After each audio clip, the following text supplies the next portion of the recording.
दर्द का रिश्ता होता है। कैसे इंसान है आप ऐसे हो सकते हैं, मैं सोच भी नहीं सकती थी। जिस माँ ने आपको जन्म दिया, उस माँ को मौत दे दी आपने। पीलीभीत में 40 एकड़ जमीन थी। हाँ, तो वो सारी जमीन तुम्हारे पापा ने अकेले हड़प कर ली। तुम्हारे चाचा को भी उनका हक नहीं दिया है। जबकि सच तो ये है कि तुम्हारे पापा के पास बहुत सारे पैसे हैं, क्योंकि 40 एकड़ जमीन की कीमत कम नहीं होती। हाँ, लेकिन ये सब कुछ तुम्हें कैसे पता? मुझे मेरे पापा ने बताया और मेरे पापा को तुम्हारे चाचा ने बताया।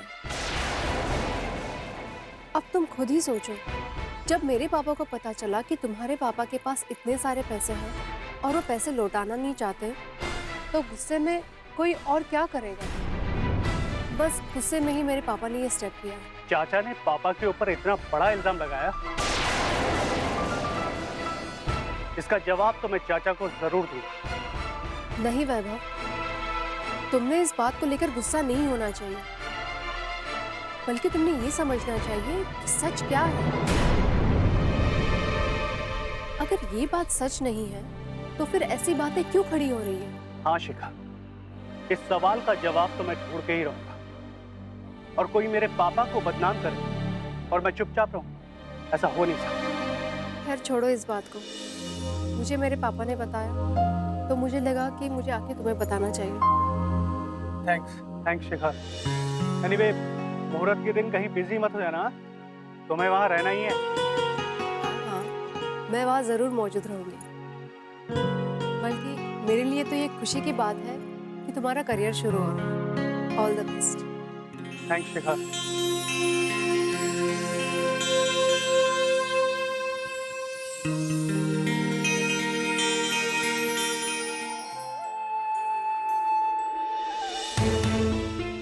ये तेरे भाऊजी कहाँ रह गए, अभी तक आए नहीं? हाँ, चिंता मत करो, पापा आ जाएंगे। आ जाएंगे, पर अभी तक तो आए नहीं ना। अरे क्यों इतनी देर लगा ली? अरे ये बस वाले देरी कर ही देते हैं, 1 आध घंटा देर तो आम बात है। हाँ ये भी है। कोई बात नहीं पापा, लेकिन सब कुछ ठीक ठाक हो गया ना? हाँ बेटा, सब ठीक ठाक हो गया। मैं ड्राफ्ट भी अपने साथ लेकर आया हूँ। एक ड्राफ्ट तो कल कोर्ट में जाकर भरना पड़ेगा, और 2 ड्राफ्ट बैंक जाकर अमरनाथ की कंपनी के अकाउंट में डाल देना। जी पापा। आज जाकर वकील साहब से भी बात कर लो, उन्हें बोल दो कि कल सुबह जल्दी निकलना पड़ेगा, ताकि कोर्ट बंद होने से पहले पहुंच सको। मैंने वो बात कर ली। मैंने तो सोचा था कि तुम लोगों को आज ही दिल्ली के लिए रवाना कर दूंगा, लेकिन अब तो देर हो चुकी है, पहुंचते पहुंचते शाम हो जाएगी। तुम ऐसा करो, कल सुबह जल्दी निकल जाओ। जी ठीक है।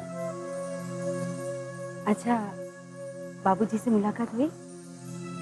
हाँ, मुलाकात क्यों नहीं होगी भला? मैं पीलीभीत जाऊं और बाबूजी से मुलाकात ना करूं, ऐसा हो सकता है? बस इतना ही था कि वहां रुक नहीं पाया, क्योंकि वापस पहुंचना था। बाबूजी की तबीयत कैसी है? बाबूजी की तबीयत थोड़ी नरम तो जरूर थी। सुरभि उन्हें डॉक्टर के पास ले जाने के लिए कह रही थी। चंदन को वापस आ जाने दो, फिर हम दोनों पीलीभीत साथ ही चलेंगे। आप बैठिए, मैं आपके लिए चाय लेके आती हूँ। मेरी चाय भाई रहने दो, मैं बस कपड़े बदल कर खाना खाऊंगा। मैं जरा माँ जी से मिल लेता हूँ, तुम आ जाओ मेरे साथ।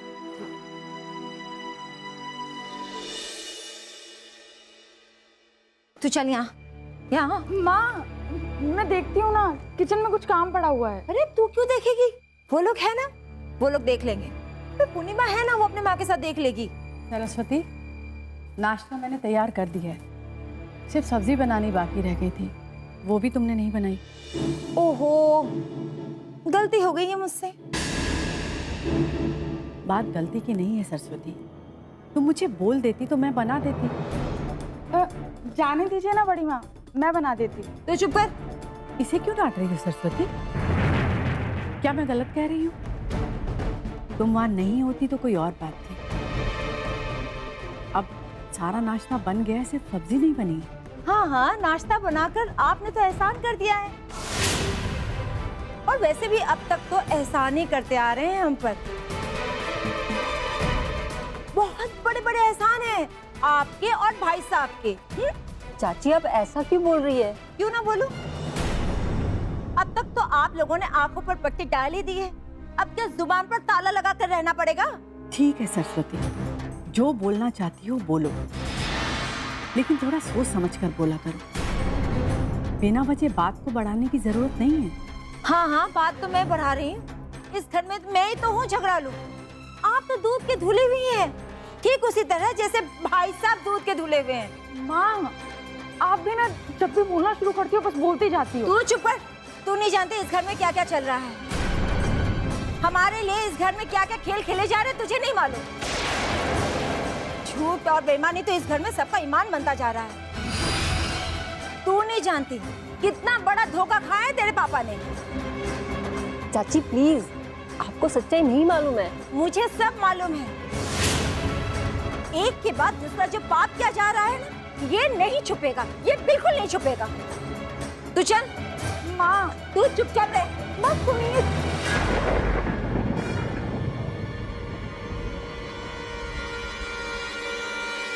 आप क्या बात कर रहे हैं त्यागी जी? मैं तो ये सोच रहा था कि कालरा के पैसे भर दिए गए हैं, और अगर उसके पैसे भरे नहीं गए हैं तो फिर कालरा इतनी नरमी से कैसे पेश आ रहा है? हाँ, अच्छा अच्छा, हाँ, आपको कैसे मालूम हो सकता है? पर ये तो बात पक्की है ना कि कालरा का कर्ज भरा नहीं गया। जी जी जी जी, धन्यवाद त्यागी जी। ओके। अंदर आ। क्या बात है सरस्वती? ये देखिए ना, बहुत इसकी जुबान चलने लगी है, बहुत बोलने लगी है आजकल। मैंने क्या कहा था माँ? अरे क्या कहा?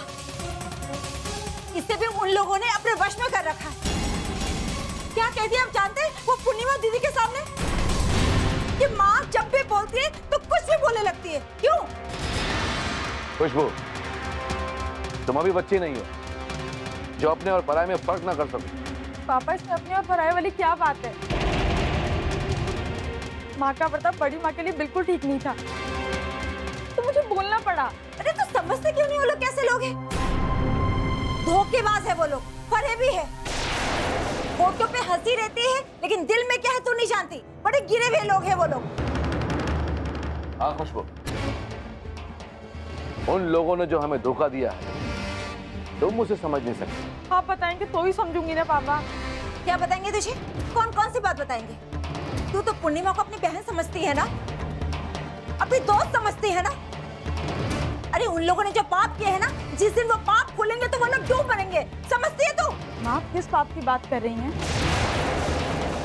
और जिस पाप की आप बात कर रही हैं, क्या आप दोनों उसमें भागीदार नहीं हैं?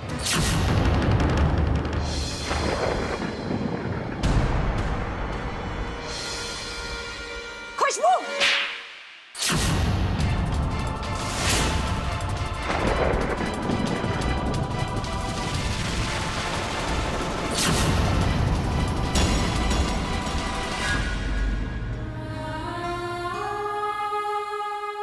सरस्वती,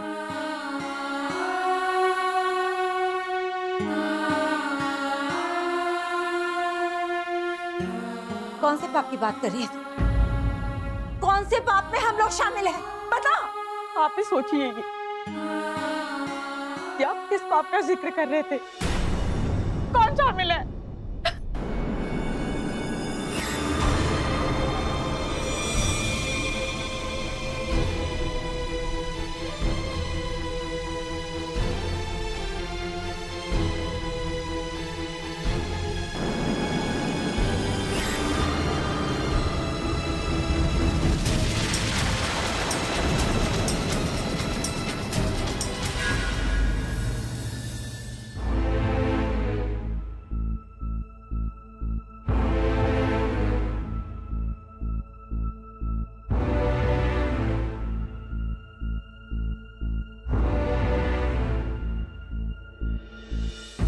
पापा ये कोई छोटी बात नहीं, बहुत बड़ी बात है कि चाचा आपको झूठा और बेईमान साबित कर रहे हैं और आप चुप हैं।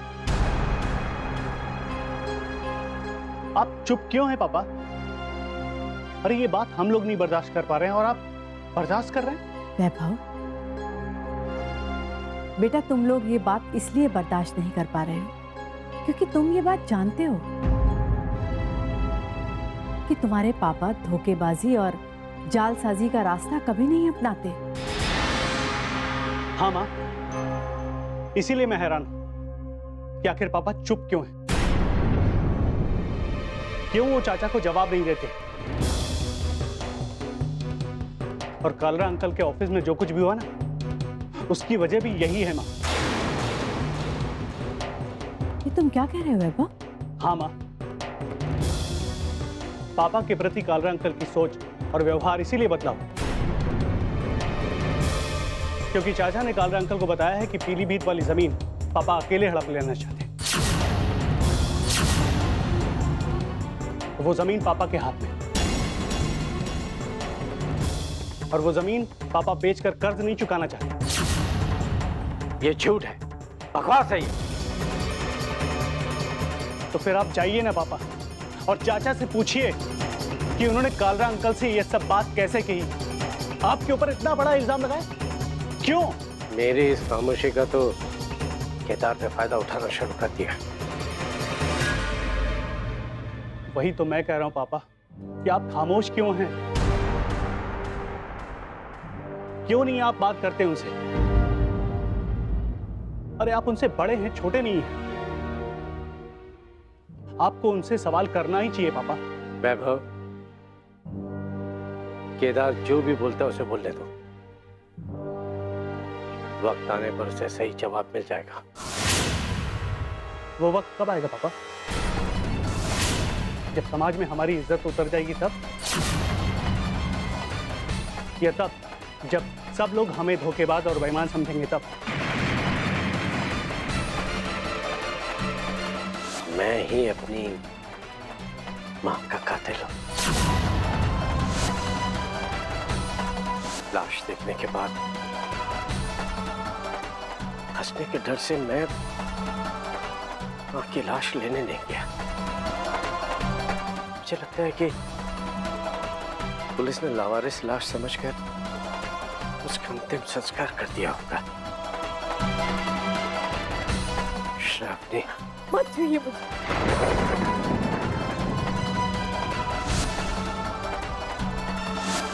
आप एक अच्छे बेटे नहीं बन सकते।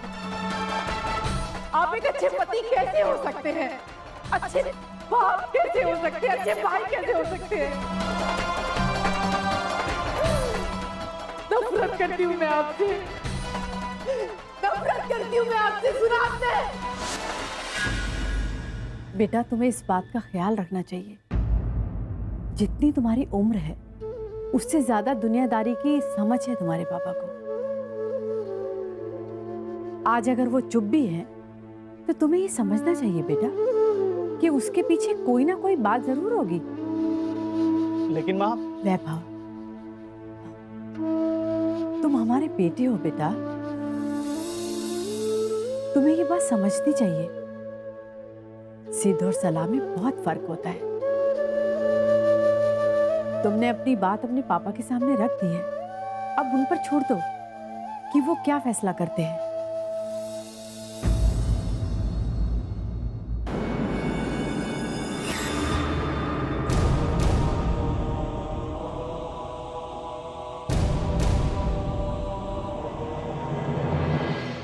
कुछ हो ना हो भाई साहब, पर इतना तो जरूर होगा कि मैं कुछ ऐसा कर जाऊंगा कि ये किसी को चेहरा दिखाने लायक भी नहीं रहेगा।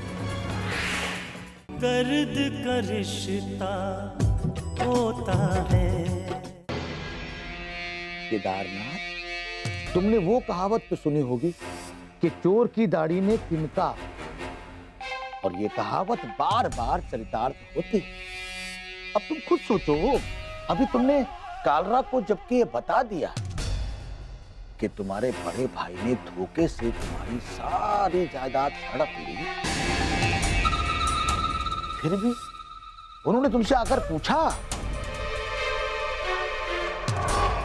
नहीं, नहीं ना। अगर ये बात झूठ होती तो वो तुम्हारे सामने आकर खड़े हो जाते और ये कहते कि तुमने कहा तो कैसे कहा। पर भाई साहब मैं चाहता हूं कि अमरनाथ भाई साहब मुझसे आकर ये सवाल करे, तब मैं उन्हें जवाब दूंगा। क्या जवाब देंगे आप भाई साहब? क्या जवाब देंगे? और आपको क्या लगता है आपके जवाब दे देने से आपको वो जमीन वापस मिल जाएगी? भाई साहब अगर सोचना ही है ना तो ये सोचिए कि वो जमीन आपको कैसे वापस मिल सकती है। नैना, मेरी तो सारी उम्मीदें टूट गई हैं। अब केदारनाथ सवाल का जवाब कैसे देगा? जब उससे कोई सवाल करेगा तो ये सवाल का जवाब देगा। अब बड़े भाई साहब इससे सवाल क्यों करने लगे? क्योंकि बड़े भाई साहब ने तो सारी जायदाद अपने नाम करवा ली है। हाँ? अब उन्हें किसी को सवाल का जवाब देना है या नहीं देना है, इससे क्या फर्क पड़ता है अपने हिसाब से? झूठ बोलूं तो जुबान जले भाई साहब। अरे मैं तो कहती हूँ कि वो आपसे कभी कोई सवाल ही नहीं करेंगे, क्योंकि उन लोगों के दिल में खोट है। आज भाई साहब की बेईमानी को कालरा ने जाना है, कल सब जानेंगे और सबको बताऊंगा। इन्हें जानने वाले हर एक शख्स को बताऊंगा कि इन्होंने मेरे साथ कितना बड़ा धोखा किया है। इस बात से क्या फर्क पड़ेगा? इस बात से उनकी सेहत पर कोई फर्क नहीं पड़ेगा केदारनाथ, कोई फर्क नहीं पड़ेगा। वाह रे वाह, भाई के हितैषी भरत, तुम अपनी ये समझते हो कि उनके मान सम्मान को हानि पहुंचाकर तुम उन्हें शर्मिंदा कर दोगे? ना ना, इससे कोई फर्क नहीं पड़ेगा उनके ऊपर अपने हिसाब से। कुछ हो ना हो भाई साहब, पर इतना तो जरूर होगा कि मैं कुछ ऐसा कर जाऊंगा कि ये किसी को चेहरा दिखाने लायक भी नहीं रहेंगे। किसी से बात करने से पहले इनकी आंखें शाम से छुप जाएगी।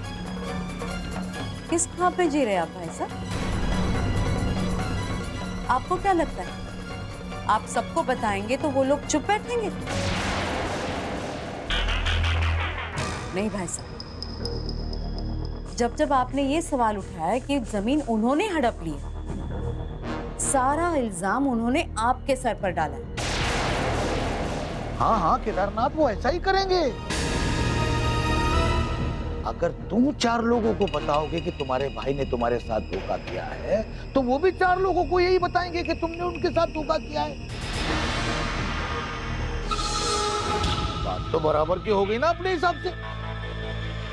माफ कीजिएगा भाई साहब, लेकिन मैं तो यही कहूंगी कि आप अपने दिमाग से ये बात पूरी तरह से निकाल दीजिए कि आप इस तरह से अपना हक वापस पा सकते हैं। बात और केदारनाथ, कि दुनिया उसी का साथ देती है जिसके पास ताकत होती है, पैसा होता है। इस लड़ाई में तुम्हारा कोई साथ नहीं देगा।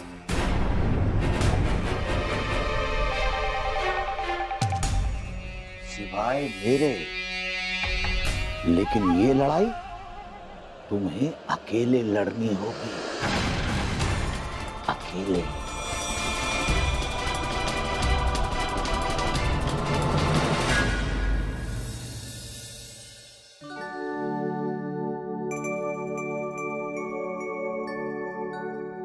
आशीर्वाद दीजिए दादी माँ। चिरंजीवी। इतना बड़ा काम मैंने पहले कभी नहीं किया जो आज करने जा रहा हूँ। भगवान तुम्हें सारी खुशियां दे। जो काम तुम करने जा रहे हो उसके कारण तुम्हें बहुत से लोगों का आशीर्वाद मिलेगा और तुम्हारी भी सारी मनोकामनाएं पूरी होंगी। जी दादी माँ। चंदन, बैग संभाल के रखना। हाँ, ये दादी माँ की अमानत है माँ, इसे तो मैं अपनी जान से भी ज्यादा संभाल के रखूंगा। लेकिन तब तक जब तक वो ड्राफ्ट जमा नहीं हो जाते। उसके बाद तो ये बैग मैं वकील साहब के हवाले कर दूंगा। कौन से वकील साहब? अरे माँ जी, वही वकील जो घर पे आए थे। इसके बाबूजी ने कहा है कि वो भी साथ जाए। और हाँ चंदन, ये सब कुछ हो जाए तो फोन करके बता देना कि तुम कब तक आ रहे हो। हाँ माँ। जिंदगी में दो जगह बहुत मायना रखती हैं, एक इंसान की जन्मभूमि और दूसरी उसकी कर्म भूमि। दर्द का रिश्ता होता है। और सबके बारे में पूरी जानकारी लेकर आना। हाँ दादी माँ, बिल्कुल। अच्छा, मैं चलता हूँ।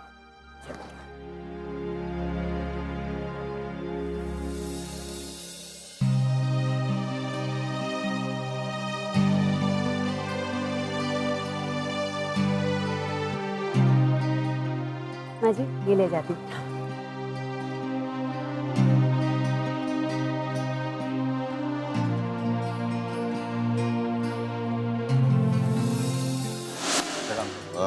जीते रहो, जीते रहो। वाह वाह वाह, मेरे नालायक पुत्रों। बैठो बैठो बैठो बैठो। वाह वाह, आओ वैभव, तुम भी आओ, बैठो बैठो। अच्छा, तुम दोनों अकेले ही आए हो क्या? नहीं बाबूजी, आपकी बहुएं भी आई हैं, माँ के साथ बैठी हैं। आप बताएं, आप कैसे? मैं तो ठीक ही हूँ, अच्छा हूँ। अब तुम लोगों ने दिल्ली में ही आशियाना जो बना लिया, और मेरी पूरी उम्र यहीं पीलीभीत में कटी है। पीलीभीत छोड़ने को मन नहीं करता। आप बिल्कुल ठीक कहते हैं बाबूजी। अपनी जन्मभूमि से लगाव तो सबको होता है। सो तो है बेटी, और ये मत भूलना कि पीलीभीत तुम दोनों के भी जन्मभूमि तो है। इस बात का हमेशा ख्याल रखना। हाँ बाबूजी, हम इस बात को कैसे भूल सकते हैं। लेकिन बिजनेस के सिलसिले में दिल्ली में सेटल होना जरूरी था, इसलिए हो गए। तुम बिजनेस वालों के पास बहानों की कोई कमी नहीं है, क्यों? हाँ? बेटे, जिंदगी में दो जगह बहुत मायना रखती हैं, एक इंसान की जन्मभूमि और दूसरी उसकी कर्म भूमि। यानी कि एक वो जगह जहां वो जन्म लेता है और दूसरी वो जगह जहां वो कर्म करता है। वो जगह है जहां वो कर्म करके अपने लिए नाम, इज्जत, शोहरत सब कुछ हासिल करने की कोशिश करता है। हाँ बाबूजी, और उसके लिए माँ बाप और घर के बुजुर्गों का आशीर्वाद बहुत जरूरी होता है। सो तो है, सो तो है। अरे जाइए दीदी, जो भी आपको नाटक करना है आप करती रहिए, लेकिन अब हमारी आंखों में कोई धूल नहीं झोंक सकता, क्योंकि हमारी आंखें खुल चुकी हैं। हम सच्चाई देख चुके हैं। क्या बात है सुरभि, तो रो क्यों रही है? बुआ, दादाजी की तबीयत बहुत खराब हो रही है।